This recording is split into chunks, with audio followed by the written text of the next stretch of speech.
1 থেকে 99 পর্যন্ত সংখ্যাসমূহের গড় কত? তো এই 1 থেকে 99 পর্যন্ত সংখ্যাসমূহের গড়, এই ক্রমিক সংখ্যাসমূহের গড় বের করার আমরা একটা নিয়ম জানি বা সূত্র জানি। সেটা হলো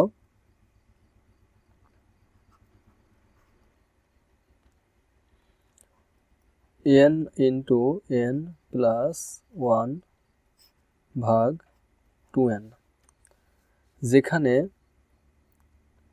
n ইকুয়াল শেষ সংখ্যা।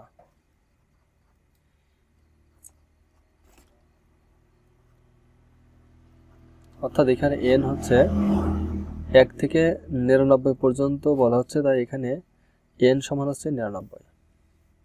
ওকে, n সমান এই 99। তাহলে এখানে যদি আমরা n এর মান বসে দিই, তাহলে আমরা এই ক্রমিক সংখ্যা অর্থাৎ 1 থেকে 99 পর্যন্ত এই সংখ্যার সমূহের গড় পেয়ে যাচ্ছি। তাহলে এখানে n এর মান 99 বসিয়ে দিই, 99 যোগ 1, নিচে আছে 2 ইন্টু 99। তাহলে এটি কেটে দিই, উপরে 99 এবং 1 যোগ করলে 100, 2 দিয়ে ভাগ দিই, তাহলে 50। এখন আমরা পেয়ে যাচ্ছি 50, অর্থাৎ এটা হচ্ছে আমাদের গড় এবং উত্তর।